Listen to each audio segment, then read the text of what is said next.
로자 룩셈부르크 1871년 3월 5일에서 1919년 1월 15일 독일에서 활동한 폴란드 출신의 사회주의 이론가이자 혁명가로서 폴란드 사회민주당과 스파르타쿠스단, 독일 공산당의 조직에 핵심적인 역할을 하였다. 사회주의 정권의 수립을 위해서 대중운동의 중요성을 역설하였는데 1919년 1월에 발생한 2차 독일 혁명 때 체포되어 처형되었다. 대표적인 저서로는 자본 축적론, 러시아 혁명 등이 있다. 1871년 폴란드의 자무슈치에서 중산층 유태인 가정에서 태어났고 1873년 가족이 바르샤바로 이주한다. 어렸을 때 아는 병으로 평생 다리를 절게 되었다.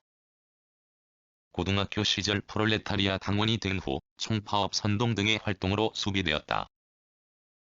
이 때문에 1889년 스위스로 망명을 떠났으며 취리히 대학에서 법학과 정치경제학을 공부하여 1898년에 박사학위를 받는다. 1893년에는 함께 공부하던 레오 요길스 등과 함께 스프라바로보트니처라는 신문을 창간하고 알. 크루신스카라는 필명으로 활동하였으며 그해 8월에 스위스 취리히에서 열린 3차 제2인터내셔널 대회에서 연설을 통해 유명해졌다.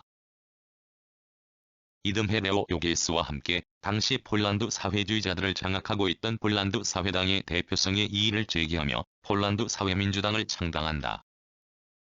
그들은 민족주의를 경계하고 진정한 사회주의와 국제주의를 주창했으며 당시 폴란드를 셋으로 분할 점령하고 있던 러시아, 독일, 오스트리아 민중들과 연대하여 투쟁해야 한다고 역설하였다. 폴란드의 독립보다 계급적인 연대와 투쟁을 중요시했던 그들의 주장은 당시 많은 폴란드 사회주의자들로부터 비판을 받았다. 1898년에는 취리히에서 가족처럼 지냈던 리베크 부부의 아들 구스타프 리베크와 위장결혼하여 독일 국적을 얻고 이후 베를린에 머물면서 독일 사회민주당에서 활동한다. 그녀는 20대의 나이에 당시 독일 사민당의 거물이었던 에두아르트 베른스타인의 수정주의, 즉 고도로 산업화된 자본주의 사회 내에서 혁명과 같은 물리적인 방법보다는 노동조합 활동이나 의회 진출 등을 통해서 점진적으로 권력을 획득해야 한다는 베른스타인의 이론을 강력히 비판하였다. 사회개혁이냐, 혁명이냐? 라는 논문에서 베른스타인이 말하는 점진적인 사회주의 권력 장악은 공상일 뿐이라고 비판하는 한편 전통적인 마르크스주의를 옹호하고 혁명의 필요성을 역설하였다. 그녀는 또 직업적 혁명가에 의한 혁명의 주도와 정당 조직의 규율화를 강조한 레닌의 주장에도 비판을 가하며 엘리트 혁명이 아닌 노동자 중심의 혁명을 통해서만 승리할 수 있다고 주장하였다. 1905년 1차 러시아 혁명이 발발하자 바르샤바로 가서 혁명에 동참하다가 체포되어 투옥되고 훈련한 후에는 베를린에 있는 사회민주당 학교에서 교사로 재직하면서 자본 축적론을 집필한다. 그녀는 이 논문에서 제국주의란 자본주의가 세계의 다른 저개발 지역으로 확장하려는 움직임의 결과물이라고 주장하였다. 1차 세계대전이 발발한 후 독일 사회민주당이 독일 정부의 참전을 지지하자 이에 반대하며 독일 사민당을 떠나 카를 리프크네히트, 클라라 체트킨, 프란츠 메링 등과 함께 인터내셔널단을 결성하고 로마 시대의 노예 검투사의 반란을 일으켰던 스파르타쿠스의 이름을 따서 스파르타쿠스단으로 개명한다. 스파르타쿠스단은 혁명을 통해서 전쟁을 끝내고 프롤레타리아 정부를 세우고자 하였는데 로자 룩셈부르크는 전쟁에 반대하는 총파업을 주도한 혐의로 1916년 카를 리프크네히트와 함께 체포되어 2년 반 동안 투옥된다. 그녀가 감옥에서 집필한 사회민주주의의 위기는 스파르타쿠스단의 사상적 기초가 된다. 여기에서 그녀는 레닌과 뜻을 같이하여 기존의 정부를 전복시키고 대규모 학살을 방지하기 위해 강력한 힘을 가진 새 인터내셔널을 형성해야 한다고 주장하였다.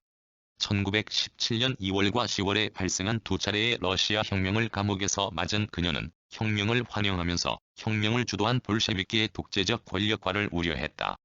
1918년에 감옥에서 집필한 러시아 혁명에서는 한편으로 혁명을 이끌었던 레닌과 트로츠키에게 경의를 표하면서도 다른 한편으로는 볼셰비키의 중앙집권적 독재와 민주주의에 대한 억압, 민족 자결주의적인 태도 등을 비판하였으며 혁명이 관료주의화되고 부르주아적 독재로 귀착될 것에 대해 경고하였다.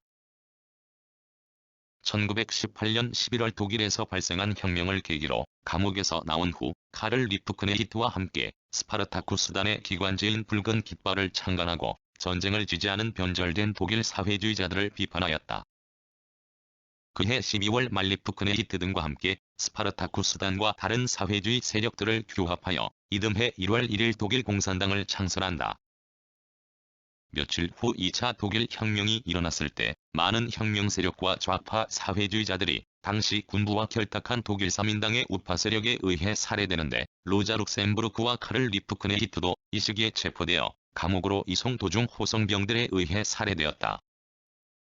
열흘 후에 카를 리프크네히트의 장례식이 있었지만 로자 룩셈부르크의 시신은 살해된 후 베를린의 운하에 버려졌고 4개월이 지난 그해 5월이 되어서야 수면 위로 떠올랐다.